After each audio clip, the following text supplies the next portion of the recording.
Olá, você que acompanha o Central Podcast. Começa mais um episódio do Vitrine Alternativa. Você que está nos acompanhando também pelo nosso canal no YouTube, já sabe, o Vitrine Alternativa é um podcast justamente visando, proporcionando com que as pessoas possam divulgar o seu trabalho, o seu serviço, divulgar ideias inovadoras. Esse é o nosso espaço, para que as pessoas tenham espaço de colocar nas redes sociais, divulgar um pouco mais das suas ideias, dos seus serviços, dos seus produtos. E hoje a gente está recebendo aqui com muita alegria para falar de um assunto que, olha, eu garanto que tem muita gente que tem dúvidas em relação a este tema, que é a questão de gestão de empresas, questão de contabilidade, principalmente quem tem o seu negócio.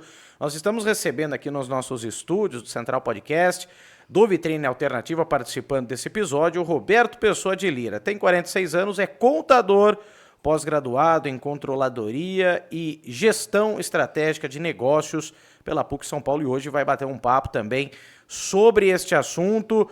O Roberto, que está à frente do escritório Trígono Assessoria Contábil e Consultoria Empresarial Limitada há 5 anos. Roberto, que prazer tê-lo aqui, viu? Sempre muito bom receber para debater os mais diferentes assuntos e a nossa oportunidade também de você divulgar um pouco do seu trabalho e tirar dúvida de muitos que nos acompanham, porque afinal de contas essa questão tributária, questão de contabilidade, ainda mais tratando da empresa, não é algo fácil. Tudo bem? Obrigado, viu, por aceitar o convite, Roberto. Eu que agradeço. Obrigado, André, pela oportunidade, pelo convite. E no que eu puder aí ajudar a esclarecer as dúvidas, né, dos ouvintes, internautas. Dos nossos ouvintes, internautas, né? Estou à tua disposição. Legal. Roberto, primeiro conta a sua história, um pouco da sua experiência também dentro dessa área de contabilidade, da área contábil, para se apresentar também para quem está acompanhando o Vitrine Alternativa, né? Sim.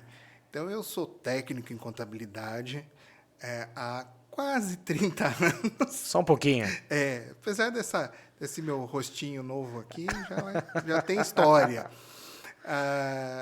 Aí fiz o bacharelado, né, a graduação em contabilidade, né, e comecei a atuar mais fortemente a partir de 2004.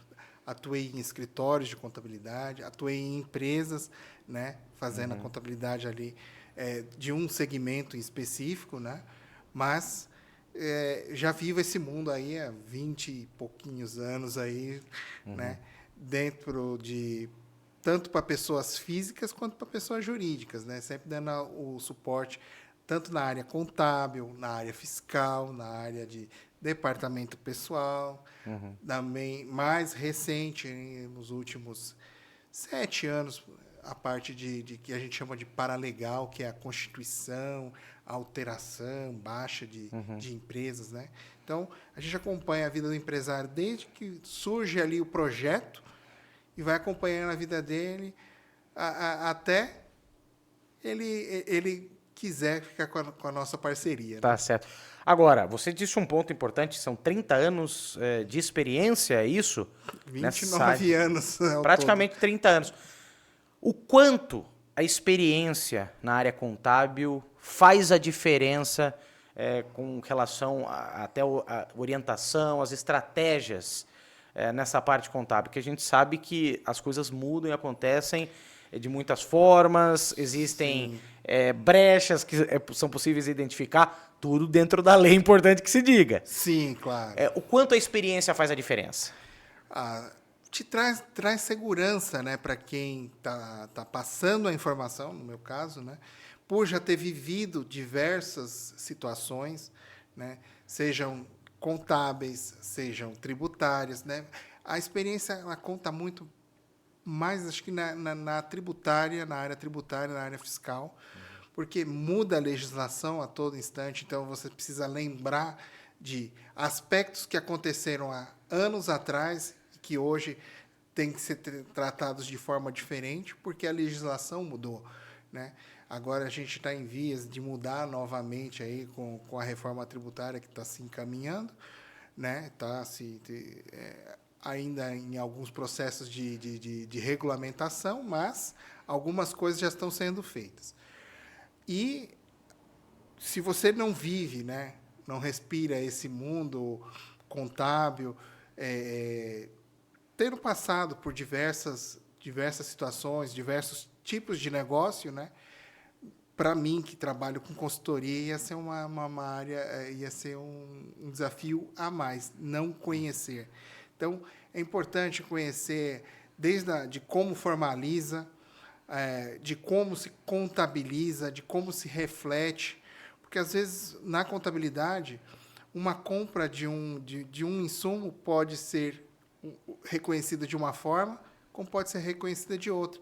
Depende da finalidade com que esse item é comprado. Ele pode ser comprado um copo, pode ser comprado para o estoque, para ser vendido, como ele pode ser comprado para a copa, para servir uma visita. Então, a gente precisa conhecer e entender essas nuances da contabilidade para poder direcionar melhor o nosso cliente. Grandes empresas trabalham muito com a contabilidade, isso é certo. Mas pequenas empresas, muitas vezes, o próprio proprietário é responsável pela contabilidade. Aí eu pergunto, quais as chances de uma empresa sem um contador, uma empresa inicial, um microempreendedor ou uma empresa de pequeno porte, quais as chances dela ter sucesso sem um contador, sem um especialista na área contábil? Olha, eu vou dizer que pequenas empresas, às vezes a gente fala que tem um empresário, né? Ele é empresário, ele é empreendedor, ele é o primeiro empregado, ele é o vendedor, ele é o administrador, enfim, ele faz de tudo. Mas ele precisa de uma parceria, ele precisa ter um contador. Por que ele precisa do contador? Porque o contador ele já está familiarizado com legislação, ele já está familiarizado com prazos, com lei. Então, às vezes você diz, mas eu já conheço, eu sei que o Simples Nacional, a minha tabela é no anexo 3, então eu vou lá, eu gero a minha guia.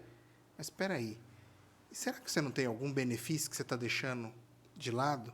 Será que não tem alguma particularidade que você não está esquecendo, de repente está pagando imposto a mais?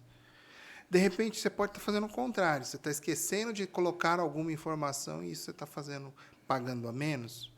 Eu vou te contar um exemplo. Você pode, para quem é do anexo 3 e finado anexo 5, que são as atividades de cunho intelectual, engenheiro, médico, arquiteto, né? Eles se enquadram no anexo 5, que seria o hoje chamado fator R. Não existe mais anexo 5, a gente chama de fator R. Esse fator R, ele faz com que exista uma redução na base de cálculo do teu imposto. Se você simplesmente emite uma nota de R$10.000, você pagaria inicialmente, estando na primeira faixa, 15,5% de imposto. Mas se você tiver uma folha de pagamento, e essa folha de pagamento pode ser seu prolabore, você pode reduzir esse imposto para 6%. Então, às vezes, por você não conhecer essas particularidades, né, não contar ali com o contador para te dar um suporte, para te orientar na hora de... Qual é a melhor forma de reconhecer essa venda? Qual é a melhor forma de reconhecer essa prestação de serviço? Eu posso, de repente, ter um serviço, mas eu tenho despesas que são atreladas a esse serviço que não são propriamente receita. Às vezes é uma antecipação de pagamento. E se eu colocar tudo isso numa fatura, vou pagar imposto do imposto. Ao passo que eu poderia gerar uma nota de débito e só cobrar só os honorários. Então, tudo isso, num trabalho orientado entre empresário e contador, pode se tornar uma parceria de sucesso. O contador não é aquele camarada que está ali só para gerar guia. Tem empresário que acha que o contador é um funcionário privado do governo, que está ali para gerar guia. Não, ele está ali para te dar o suporte, para te orientar. Qual é a melhor forma de reconhecer? Qual é a melhor hora de tirar o teu lucro? Então, essa parceria, esse convívio, consultar o seu contador é muito importante. Qual é o maior erro, Roberto, que você identifica dos seus clientes? Principalmente, vamos falar de clientes que estão começando agora, que estão iniciando a abertura da sua empresa ou um microempreendedor individual. Ele achar que ele já quer escolher qual é o enquadramento da sua empresa. Então, ele chega e fala, eu quero abrir um MEI. Mas espera aí, você quer abrir um MEI? Vem cá, como é que você está estruturando? Como é que você está planejando o teu negócio? Qual é a tua expectativa de faturamento? Eu pretendo faturar aí 200 mil, 300 mil no ano. E você quer ser um MEI? Dá para você ser um MEI. MEI é para aquele empreendedor que está começando, né? Tem atividades também, né? É importante dizer que existem as atividades permitidas por lei, né? Para que se enquadre dentro do microempreendedor individual, e existe um limite de faturamento de 81 mil. Né? E, às vezes, por incrível que pareça, André, tem cliente que fala assim, eu não quero passar de 81 mil porque eu não quero pagar imposto. Como é que você limita o seu faturamento? Como é que você limita a sua escala? Pagar imposto, não é a coisa mais prazerosa do mundo. Ninguém gostaria de ter que pagar, mas Longe por disso. isso, né? Por isso ele é imposto, né? Exatamente. Não é uma Você oferta. Você não seria open bar. Você não escolhe pagar imposto. Né? Ele é imposto. Né? E, por isso, né, às vezes, alguns empresários querem... Não, eu quero faturar 81 mil. O meu limite é 80... Para com isso. Paga imposto. Mas escala o teu negócio. Vai para cima. Passe de 100, passe de 200, passe de 300, passe de 1 milhão. Você prefere não pagar imposto para receber 81 mil ou faturar 4 milhões e 800? Que é o limite imposto de uma empresa de pequeno porte, que depois é MEI, ME, que é microempresa, e EPP, empresa de pequeno porte. E 4 milhões e 800, você acredita que ainda está dentro do Simples Nacional? Está dentro do Simples Nacional. Ou seja, hoje é possível, então, você planejar, se adequar, então, crescer sua empresa e ainda se enquadrar dentro do Simples Nacional, que talvez é o que muitos temem, né? Poxa, sair do Simples Nacional, vou ter que pagar ainda mais impostos se eu tiver um faturamento muito alto. Só que é só o contador que vai ter essa possibilidade de adequar, né? Sim, existem estratégias que a gente pode usar para mitigar essa ida, né, automática para outro regime. Tá? Existem estratégias, mas o Simples Nacional também tem atividades que não são permitidas. Né? Explica, então, alguns exemplos de atividades do Simples que não são permitidas, por exemplo. Gestão imobiliária, gestão, por exemplo, de shopping, gestão, loteamentos, por exemplo, quem compra tem um grande terreno e divide ele em pequenos lotes para vender. Essa atividade de compra e venda de imóveis ela não é permitida para empresas que são optantes no Simples Nacional. Existem muitos clientes, é claro, que chegam com dores para você, que Sim. chegam com demandas. Quais são as principais dores e como o contador resolve essas dores? Olha, dores, uma das principais é a falta de informação de como fazer. Porque ele monta um negócio. O que ele sabe fazer? Ele sabe comprar e vender, né? Quando é mercadoria, ele sabe vender seu serviço. Mas a principal dor é a gestão do negócio em si. Né?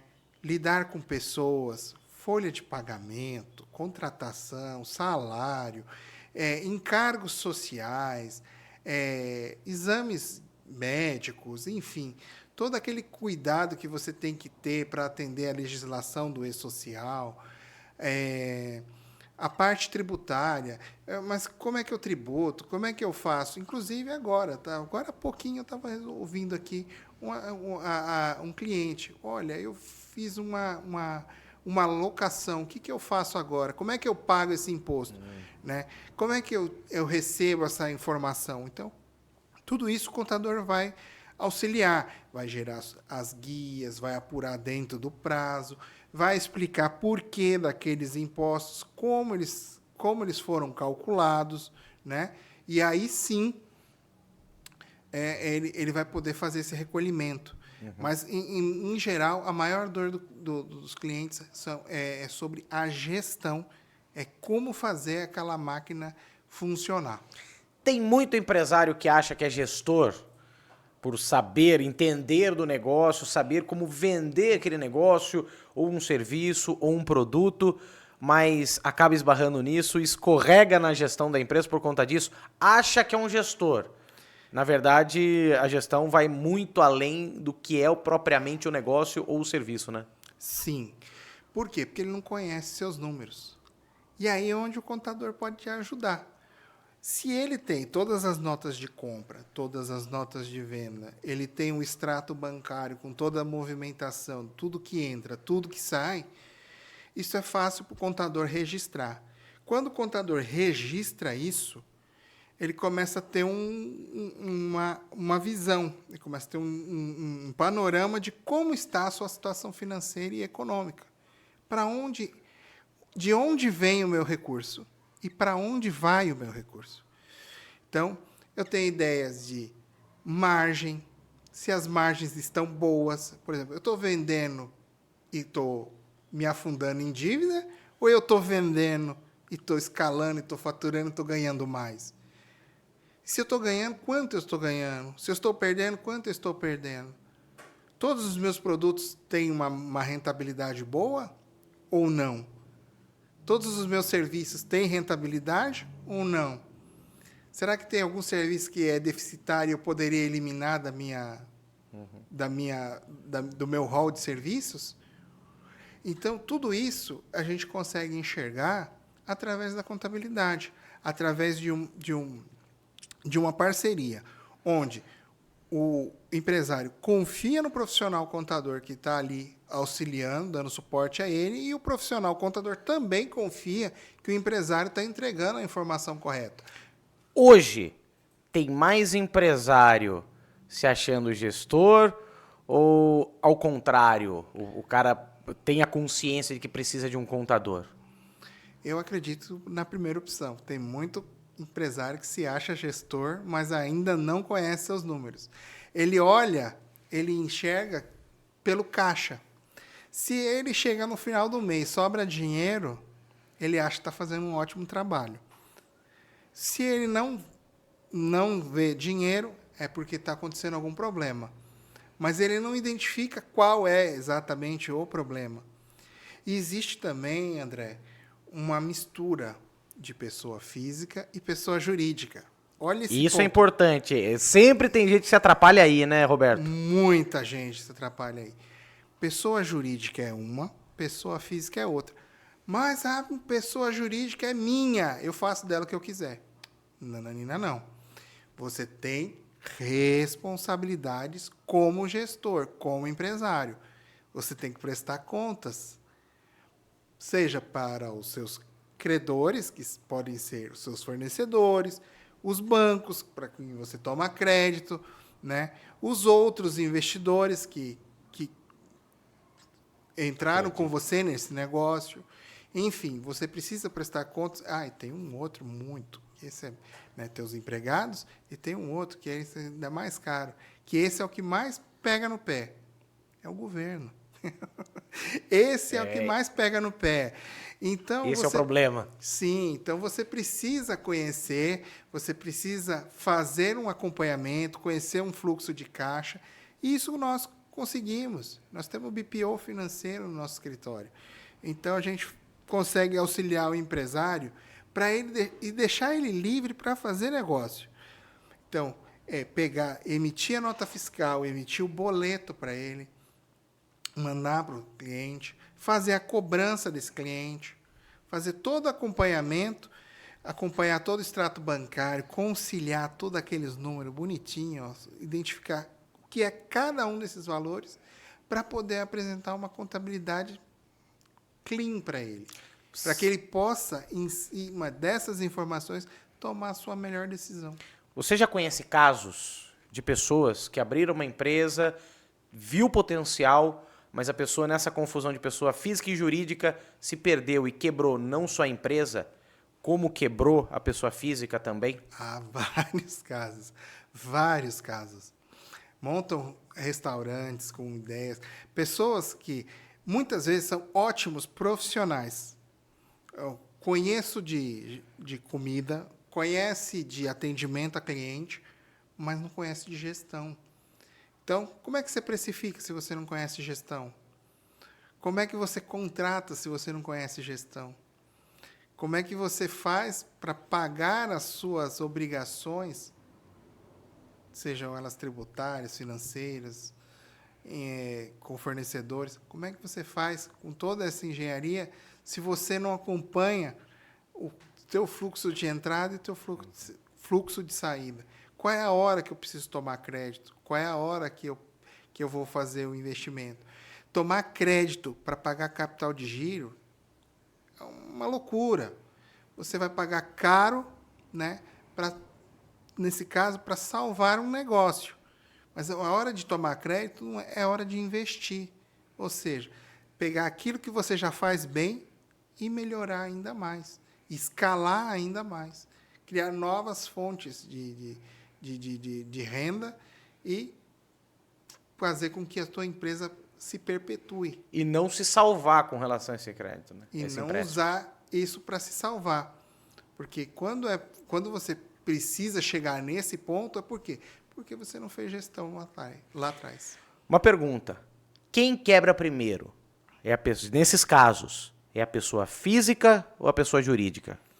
Geralmente, né, aqueles empresários que aprendem a separar um do outro, podem acontecer o quê? Ter crise no CNPJ, mas está bem na pessoa física. Né? Por quê? Porque eles aprenderam a separar. Agora, quando eles não separam, a quebra é conjunta.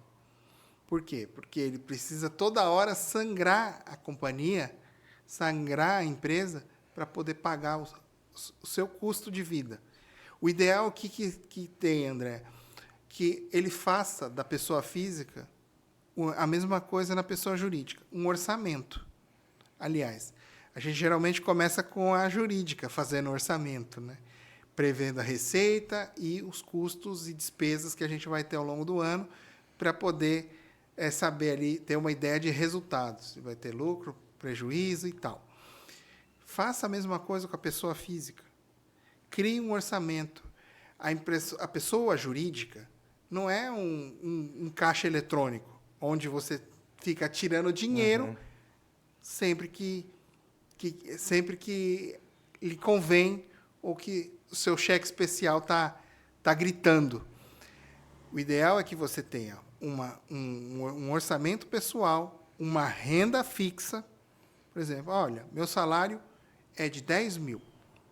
Então, todo mês você recebe 10 mil. Ah, mas a empresa tem mais dinheiro. Calma. Tem um momento certo de você receber os excedentes da empresa. Aprenda a viver com o orçamento, depois você vai tirando da empresa. Quando? Quando a empresa já tiver feito seus investimentos, suas reservas, fala, bom, agora sobrou um valor aqui, que eu já fiz as reservas, já distribuí lucros para quem de direito, agora vem a vez do empresário. O empresário é o último. Ele é a principal peça da engrenagem. Porém, ele precisa, na hora de receber, ele é o último. Primeiro ele paga todo mundo. Pagou, aí depois vem a vez dele. Resumindo, Roberto, a saúde financeira da pessoa física, ela esbarra também na questão da pessoa jurídica e vice-versa. Se você conseguir manter, mesmo que sua empresa não vá tão bem das pernas, mas se você conseguir se organizar e pegar uma renda para você, você não quebra as duas, você não quebra a pessoa física e jurídica. Então, a organização e o trabalho de um contador não fica só na empresa, fica também para a pessoa física principalmente, né? Para garantir o sustento da família e a sobrevivência da família, da vida pessoal. Sim, né? O empresário, conforme ele vai crescendo e escalando, ele vai criando outras fontes de renda. Então, foi prosperando, foi recebendo recursos. O que ele vai fazer? Assim como ele fez com a empresa, que ele investiu, ele vai investir em outros negócios. E necessariamente, quando esse negócio aqui, por algum sabor, não estiver performando tão bem, ele tem de onde tirar. Né? Mas quem está começando, lembre-se, isso aqui vai ser minha principal fonte de renda. Então, estabeleça um valor para que você tenha como renda da empresa. Então, a empresa vai te pagar um salário, como se você fosse um empregado. Né? E aquilo que exceder no caixa da empresa, que não tiver, naquele momento, nenhuma destinação, se você já fez seus investimentos para melhorar o negócio, já distribuiu para quem de direito, pagou seus fornecedores, tem recursos, tem as suas reservas, agora é a sua vez. Pode botar a mão no pote aí, pegar o seu e ser feliz. Tá certo. Olha, Roberto, pessoa de Lira, ele que é contador, está à frente do escritório Trígono Assessoria Contábil e Consultoria Empresarial Limitada, participando do nosso Vitrine Alternativa. Muito legal, Roberto, o bate-papo, e a gente sempre fala, né, a importância, a gente tá falando, trata de negócios também muito dentro do Vitrine Alternativa, tem muita gente com iniciativas, com boas ideias, mas como gerir essas boas ideias? Então, fazer a gestão dessas ideias, né, colocar em prática, mas de forma saudável financeiramente. Então, Roberto ajudou, garanto, muita gente com essas dicas. Obrigado pela participação, por aceitar o nosso convite, viu, de participar do Vitrine Alternativa. O objetivo é esse, né? É divulgar ideias, é divulgar serviços, produtos e auxiliar também outras pessoas, abrir a cabeça das outras pessoas. E eu acho que a gente cumpriu muito bem esse objetivo com essas suas dicas, viu, Roberto? Obrigado. Obrigado. E se eu posso dar uma dica para os nossos internautas, a dica é planejamento. E conte sempre com o contador para esse planejamento acontecer. Legal demais. Obrigado, viu, Roberto? Mais uma vez, a você. Nossos estúdios sempre abertos, Central Podcast, o Vitrine Alternativa, sempre de portas abertas para você, tá bom? Obrigado demais. Obrigado. E eu agradeço você também que acompanhou também esse episódio do nosso Vitrine Alternativa. Lembrando que toda semana tem novidade no nosso canal. Se você ainda não está inscrito, vá lá, se inscreva no Central Podcast. Vários vídeos, várias entrevistas também, material, conteúdo de relevância para você que nos acompanha. Aproveita, deixa o seu like, deixa o seu joinha, curta também o nosso episódio, curta esse vídeo, isso fortalece demais o nosso trabalho também, o trabalho do Central Podcast, o do Vitrine Alternativa também. Lembrando que quem quiser mais informações, as descrições, todos os detalhes, os contatos também do Roberto estão na descrição desse vídeo, tá bom, gente? Obrigado demais pela participação e o Vitrine Alternativa volta em breve. Valeu, tchau!